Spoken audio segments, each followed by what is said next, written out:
پتہ یہ چلا نبی کی عظمت بولنے والا ہمیشہ زندہ رہتا ہے اور بھونکنے والا موسم کے کیڑوں کی طرح غائب ہوتا ہے۔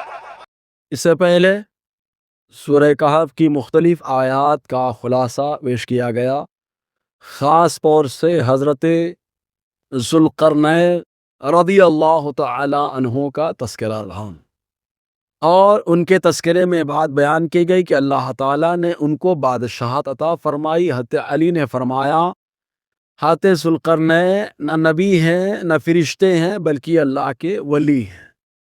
اور تفسیر مدارک کے اندر یہ بھی لکھا ہے کہ حضرت ذوالقرنین رضی اللہ تعالی عنہ کے وزیر رہے حضرت خضر علیہ السلام۔ تو حضرت ذوالقرنین نے کتابوں میں پڑھ رکھا تھا کہ نوح علیہ السلام، جن کا نام عبد الغفار ہے یا یشکر ہے، لقب نوح ہے، چونکہ آپ اپنے قوم کی حالات کو اور ان کے معاملات کو دیکھ کر کے بہت زیادہ رویا کرتے تھے، اس لیے آپ کا لقب نوح پڑ گیا اور یہ لقب علم کا درجہ حاصل کر گیا۔ تو حضرت نوح علیہ السلام کے 4 بیٹے ہوئے، کنعان کافر رہا جس کو اللہ تعالیٰ نے نوح علیہ السلام کی گھر والوں میں سے خارج کر دیا، اور 3 بیٹے حام، سام، یافس، یہ ایمان لائے اور ان کی نسلیں آگے بڑھی۔ حضرت ذوالقرنین نے یہ پڑھ رکھا تھا کہ حضرت نوح علیہ السلام کے جو بیٹے سام ہیں، ان کی نسل میں، ان کی اولاد میں ایک ایسا شخص ہوگا جو چشمہ حیات یعنی آب حیات نوش کرے گا، پیے گا، اور اللہ اسے لمبی عمر عطا فرمائے۔ تو تفسیر مدارک میں یہ آیا کہ انہوں نے پڑھ رکھا تھا، تو وہ اور حضرت خضر علیہ السلام اس کی تلاش میں نکل پڑے، کبھی مغرب کی طرف کبھی مشرق کی طرف، الگ الگ مختلف مقامات پر گئے۔ رب کی مرضی مولا از ہمہ اولا، حضرت خضر علیہ السلام کو اللہ تعالیٰ نے اس پانی کو عطا فرما دیا۔ حضرت خضر نے نوش فرمایا، لیکن حضرت ذوالقرنین کو پانی نہ ملا۔ لیکن کچھ عجیب معاملات سامنے آئے۔ پہلے آپ گئے ایک طرف جو جانب مغرب رہا، یعنی پشچمی علاقہ جہاں پر سورج ڈوب رہا تھا، تو وہاں پر آپ گئے، تو وہاں جانے کے بعد ایک قوم کو دیکھا۔ اس قوم کا حال ایسا کہ وہ دریائی پرندوں اور دریائی جانوروں کا شکار کرتے، اس کا گوشت کھاتے، اور جو زمین پہ جانور رہتے تو ان کے کھالوں کو اپنے بدن پر ڈھانک رکھے تھے، اور ان کے پاس کچھ نہیں تھا، یہی معاملہ تھا۔ تو وہاں پر جب آپ پہنچے اور یہ قوم کافر رہی، ایمان والی نہیں رہی، تو آتے ذوالقرنین علیہ رضی اللہ تعالی عنہ کو اللہ تعالیٰ نے پیغام دیا، الہام کیا کہ آج جس کو چاہیں سزا دے اور جس کے ساتھ چاہیں حسن سلوک برتے۔ تو آتے ذوالقرنین نے ان لوگوں کو بلایا اور ان کے سامنے معاملات رکھے کہ جو ظلم کرے گا، اللہ کی ذات پر ایمان نہیں لائے گا، اس کو میں دنیا میں سزا دوں گا، اور پھر وہ اللہ کی بارگاہ میں جائے گا، اللہ تعالیٰ بھی اسے سزا دے گا۔ اور جو ایمان لائے گا اللہ تعالیٰ کے ایک ہونے پر ایمان، کہ اللہ ایک ہے، اللہ تعالیٰ کی وحدانیت پر ایمان، برزخی زندگی پر ایمان، مرنے کے بعد دوبارہ زندہ ہونے پر ایمان، جنت و دوزخ، پلسرات، میزان اور حساب و کتاب کی حقانیت پر ایمان لائے گا، تو اللہ تعالیٰ اس پر یوں کرم کرے گا کہ میں دنیا میں نرمی برتوں گا، اور بدلے میں اللہ تعالیٰ آخرت میں اسے ٹھکانہ بلند عطا فرمائے گا۔ یہ پیغام اور یہ میسج آپ نے دیا، اسی کا تذکرہ اللہ تعالیٰ نے یہاں پر فرمایا۔ اللہ تعالیٰ فرماتا ہے چل پڑے آب حیات کی تلاش میں، تو حتی اذا بلغ مغرب الشمس، یہاں تک کہ جب پہنچے سورج کے ڈوبنے کی جگہ۔ اب سورج کوئی زمین پہ تھوڑا نہیں ہے کہ جگہ مل جائے بھائی، زمین پہ تب تو جگہ ملے نہیں، زمین پہ ہے ہی نہیں، کہاں پر ہے؟ تو حضرت عبداللہ ابن عباس رضی اللہ تعالی عنہما، جو حضور صلی اللہ علیہ وسلم کے کزن بھی ہیں، اور آقا علیہ السلام نے بڑی دعاؤں سے نوازا، تو ان کو ترجمان قرآن، رئیس المفسرین کہا جاتا ہے، حبر امت کہا جاتا ہے۔ آپ ارشاد فرماتے ان الشمس والقمر والنجوم کلها مسخرات بامر اللہ بین السماء والارض۔ فرماتے ہیں کہ اللہ کی سورج، چاند، ستارے سب کے سب اللہ تعالیٰ کے فرمان کے حساب سے چل رہے ہیں اور یہ آسمان و زمین کے درمیان ہے. تو اب ظاہر سی بات ہے جگہ کیا مطلب یہ کہ ڈوبنے کا حصہ آبادی کی انتہا، اب اس کے بعد آبادی نہیں ہے. آپ نے دیکھا ہوگا جب سورج کبھی کبھی ڈوبتا ہے تو ہم لوگ غور کریں تو لگتا ہے کہ کہیں چھپ رہا ہے، کہیں پہ چلا جا رہا ہے. کبھی کبھی لگتا ہے پانی میں جا رہا ہے، تو پانی میں جا رہا ہے وہ آبادی کا آخری حصہ. کبھی کبھی سمندر کنارے جا کر کے آپ دیکھیں تو لگے گا پانی میں ڈوب رہا ہے. تو آبادی کے آخری حصے میں پہنچے اور وہاں پر دیکھا کہ آج سورج جو ہے ایک کیچڑ ہے، کیچڑ کا کیا کہتے ہیں گڑھا ہے، اور اس گڑھے کے اندر جو کیچڑ ہے اسی کیچڑ میں ڈوب رہا ہے. تو اللہ تعالیٰ فرماتا ہے پہنچ گئے سورج کے ڈوبنے کی جگہ، وجدہا اس کو پایا، تغرب کہ وہ سورج ڈوب رہا ہے، فی عین حمیۃ کیچڑ والے چشمے میں. کبھی جانا ممبئی وغیرہ تو سمندر کنارے کھڑے ہوں ڈوبنے کے ٹائم پہ، آپ دیکھنا سورج ایسا لگتا ہے پانی میں ڈوب رہا ہے. تو ویسے ہی جب آبادی ختم ہو جائے اور بڑا سا گڑھا ہو اور کیچڑ بھرا ہو اور وہاں پہ دیکھا جائے سورج ڈوبتا ہوا تو لگتا ہے کہ وہ کیچڑ میں چلا جائے، ایسا محسوس ہوگا. معلوم ہے ایک مرتبہ ابو ذر غفاری رضی اللہ تعالی عنہ جو صحابہ کرام میں صوفی رہے، جو صحابہ کرام میں اتنی غضب کے صوفی رہے کہ آپ کہتے تھے کہ بھائی 2.5% زکوٰۃ تو فرض ہے، لیکن ایک ایمان والے کے ایمان کا تقاضا یہ ہے کہ جو اس کو آج کھانے کو مل گیا اتنا کھا لے، باقی اٹھا کے اللہ کی راہ میں خرچ کروں. ایسے غضب کے صوفی آتے ابو ذر غفاری رضی اللہ تعالی. ایک مرتبہ آقا دو جہاں صلی اللہ علیہ وسلم کی کہ ردیف بنے یعنی سواری میں پیچھے بیٹھ گئے. اپنے یہاں جیسے شادی کے موقع پہ کبھی کبھی گھوڑے پہ دولہے میاں بیٹھے ہوتے ہیں تو چھوٹا بچہ بیٹھتا ہے، اس کو بولتے ہیں شہ بالا انور. تو ویسے ہی ردیف بن گئے، ردیف یعنی پیچھے بیٹھ گئے. آقا نے فرمایا اے ابو ذر، کہا لبیک و سعدیک یا رسول اللہ، حضور حاضر ہوں میں. پھر حضور نے فرمایا اے ابو ذر، کہا لبیک و سعدیک یا رسول اللہ. 3 مرتبہ سرکار نے کہا. اور ایک روایت میں آتے معاذ ابن جبل رہے حضور کے پیچھے سوار، حضور نے فرمایا اے معاذ ابن جبل، 3 مرتبہ کہا لبیک و سعدیک یا رسول اللہ. حضور نے فرمایا ڈوبتے ہوئے سورج کو دیکھ رہے ہو؟ کہا ہاں یا رسول اللہ. تو آقا نے فرمایا سورج ڈوبتا ہے تو کہاں جاتا ہے معلوم ہے؟ بتاؤ. سورج ڈوبتا ہے مطلب چھپ جاتا ہے، اور جو چھپ جاتا ہے اس کو غیب کہا جاتا ہے. اسی غیب کے بارے میں حضور سوال کر رہے ہیں کہ اے ابو ذر، جب سورج ڈوب جاتا ہے چھپ جاتا ہے کہاں جاتا ہے؟ بتاؤ کہاں جاتا ہے؟ ہم لوگ ہوتے تو تھوڑا ایڈوانس گیری چلت کرتے، لیکن صحابہ کرام میں معلوم ہے سوال سرکار نے کیا ہے تو کوئی نہ کوئی مقصد ضرور ہے، اس لیے کہا اللہ اس کے رسول بہتر جانتے ہیں. تو آقا علیہ السلام نے فرمایا جب سورج ڈوبتا ہے تو اللہ کی بارگاہ میں سجدہ کرنے کے لیے جاتا ہے.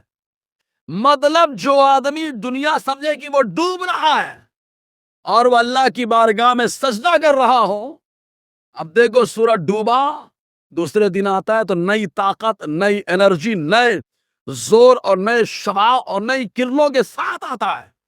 مطلب یہ کہ رب کی بارگاہ میں جاتا ہے تو ایک سجدہ اس کی بیٹری کو چارج کر دیتا ہے. تو ویسے جب ایمان والا رب کی بارگاہ میں سجدہ کرتا ہے تو اللہ ایمان کو تازگی عطا فرما دیتا ہے. نیا جوش، نیا جذبہ، نئی کرنیں، نئی طاقتیں، نئے حوصلے کے ساتھ اللہ بلندی عطا فرماتا ہے.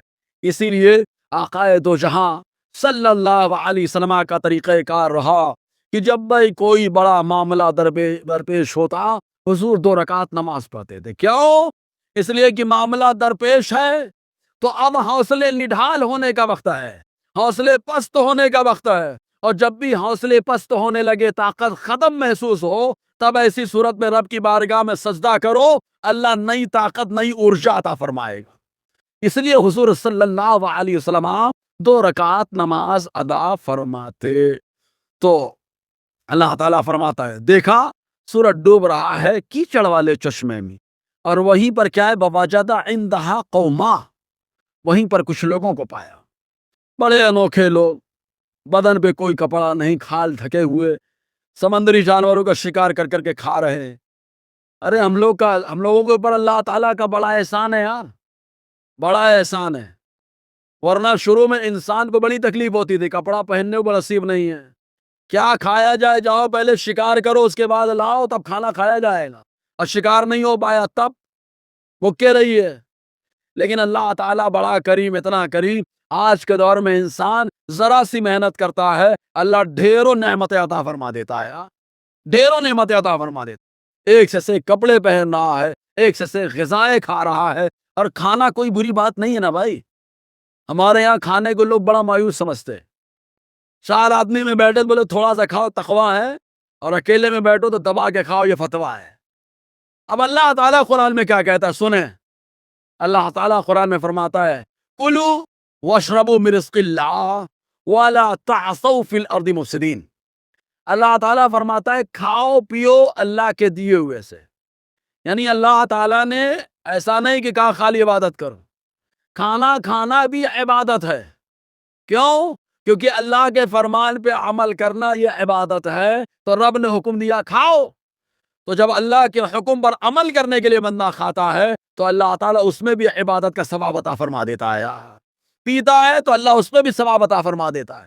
لیکن کھانے کے بعد عام طور سے جب آدمی بولتے ہیں نا پیٹ میں گیا چارہ تو مستی کرنے لگا بیچارہ، اچھلنے لگا نہیں، مستی کرنے لگا بیچارہ، کیونکہ جب پیٹ بھرا ہوتا ہے تو آدمی کے اندر نئی نئی خرافتیں جو ہے نا خرافاتیں دماغ میں بیٹھتی ہے کہ اب کیا کرنا۔ یہی وجہ ہے کہ پہلے برائیاں کم تھیں، کیوں؟ اس لیے کہ لوگ معلوم ہے کمائیں گے تو کھائیں گے، نہیں کمائیں گے تو کیا کھائیں گے۔ اب گھر میں بھرا پڑا ہے اس لیے خرافات خود زیادہ آ رہی ہیں۔ اللہ تعالیٰ کیا فرمایا وَلَا تَعْثَوْا فِي الْأَرْضِ مُفْسِدِينَ، کھاؤ پیو اللہ کے دیے سے، لیکن زمین میں فتنہ فساد مت پھیلاؤ۔ کوئی ایسا لقمہ جو آدمی کو فسادی بنائے وہ تباہی کا باعث ہے، ایسا پانی کا گھونٹ جو آدمی کو فسادی بنائے ہنگامہ کرنے والا بنائے وہ تباہی کا باعث ہے۔ اور اگر آدمی لقمہ کھائے اور اللہ کی بارگاہ میں مؤدب بن جائے تو وہ رب کی بارگاہ میں عبادت میں شمار ہوتا ہے۔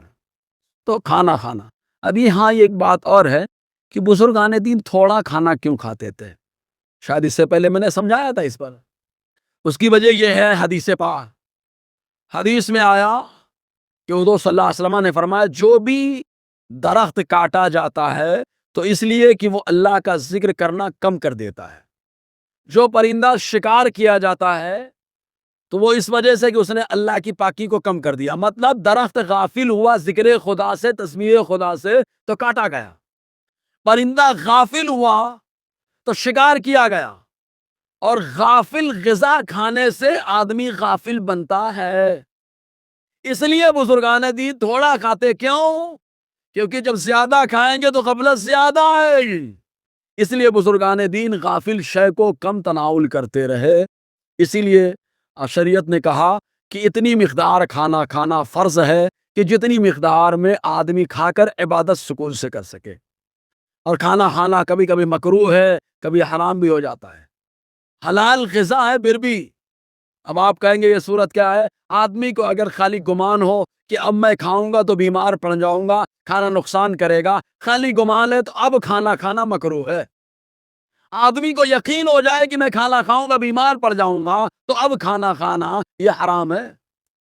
تو یہ کیفیت اور سچویشن کنڈیشن دیکھ کر کے آدمی کھانا تناول کرے، دیکھو اللہ برکت عطا فرماتا ہے۔ تو ایسے ایسے لوگ تھے کہ پایا کہ بدن میں خالی کھال اوڑھ رکھا ہے اور کھانے کے لیے سمندری جانوروں کا شکار کر رکھا ہے، تو اللہ تعالیٰ نے فرمایا قُلْنَا يَا ذَا الْقَرْنَيْنِ، ہم نے کہا اے ذوالقرنین، یعنی اللہ نے الہام فرمایا۔ ولیوں کا دل مفتی ہوتا ہے، ہمارے ہاں بولے ہمارا دل مفتی ہے، بھیا ہر آدمی کا دل مفتی نہیں ہے، ورنہ ہم جیسے گنہگار رہیں گے تو دل تو یہ بولتا ہے اس کو پکڑو، اس کا سامان چھین لو، اور دل بولے گا جائز کیا تم نے۔ لیکن وہ اللہ کے جو ولی ہیں وہ کبھی غلط نہیں کرتے، ہمارے دل میں دنیا بستی ہے اس لیے ہمارا دل مفتی نہیں ہو سکتا، اور اللہ کے ولیوں کے دل میں دنیا نہیں، دنیا کو پیدا کرنے والا اللہ کا جلوہ موجود ہے، اور جہاں اللہ کا جلوہ ہوگا وہاں سے وہی باتیں نکلیں گی جو اللہ تعالیٰ کے اوصاف اور احکام کا مظہر ہوں۔ تو اللہ والوں کا دل مفتی ہے، ہم لوگوں کو تھوڑے نہیں بولے دل سب سے بڑا مفتی ہے، تو دل سب سے بڑا مفتی اللہ والوں ہے۔ کیسے؟ ایک اللہ والے کا ذکر کر رہے ہیں۔ کیا حضور نے کبھی حکم دیا کہ اگر میں تم لوگ نماز پڑھ رہے ہو جماعت کے ساتھ اور میں آؤں تو مصلی چھوڑ دینا؟ تو آپ کہیں گے نہیں، کبھی حکم نہیں دیا تھا صحابہ کو حضور نے۔ تو ہم نے کہا صدیق اکبر مصلی پہ ہیں، مصطفیٰ آ گئے، صدیق اکبر نے مصلی چھوڑ دیا مصطفیٰ کے لیے۔ کیوں چھوڑا؟ کہا دل نے فتویٰ دیا کہ جب اللہ کے نبی جلوہ افروز ہو تو اے ابو بکر تم کون ہوتے ہو مصلی امامت میں کھڑے رہنے والے؟ تم تو مصطفیٰ کے پیچھے کھڑے رہنے میں اپنی شان سمجھتے ہو۔ تو وہ پیچھے آ گئے، ان کا دل مفتی تھا، فتویٰ دے دیے اور پیچھے آ کے کھڑے ہو۔ تو اللہ والوں کا جو معاملہ ہوتا ہے وہ الگ ہوتا ہے۔ تو کہا الہام یعنی جو اللہ تعالیٰ نے دل میں بات ڈال دی، جو اللہ والے ہوتے ہیں، بنی ہوتے ہیں، بزرگ ہوتے ہیں، ان کے دل میں اللہ تعالیٰ بات ڈال دیتا ہے، اسی کو الہام کہا جاتا ہے۔ تو اللہ نے فرمایا، ہم نے کہا اے ذوالقرنین اما ان تعذب و اما ان تتخذ فیہم حسنا، اب تمہارے اختیار میں ہو، تم جس کو چاہو سزا دو، تم جس کے ساتھ چاہو اچھا سلوک کر لو۔ اختیار دے دیا اللہ نے ذوالقرنین کو۔ کس کو اختیار دیا؟ ہاتھے ذوالقرنین کو اختیار دیا، تمہارے اوپر ہے، تم جس کو چاہو سزا دو، تم جس کے چاہو اچھا سلوک کرو۔ دیکھو یہاں پہ اس معاملے میں اللہ نے اختیار ذوالقرنین کو دے دیا، تو کیا کہیں گے حضرت ذوالقرنین بے بس ہے؟ ہم نے کہا نہیں، اللہ نے اختیار دیا۔ جب ان کو اختیار مل سکتا ہے تو محبوب خدا کو اختیار کیوں نہیں مل سکتا بھائی؟ اور جب بنی اسرائیل کے ایک ولی کو مل سکتا ہے تو ابو بکر صدیق اور علی کو کیوں نہیں مل سکتا ہے؟ جی، تو اللہ نے کہا تم جسے چاہو سزا دو اور جسے چاہو، جس کے ساتھ چاہو اچھا سلوک کرو۔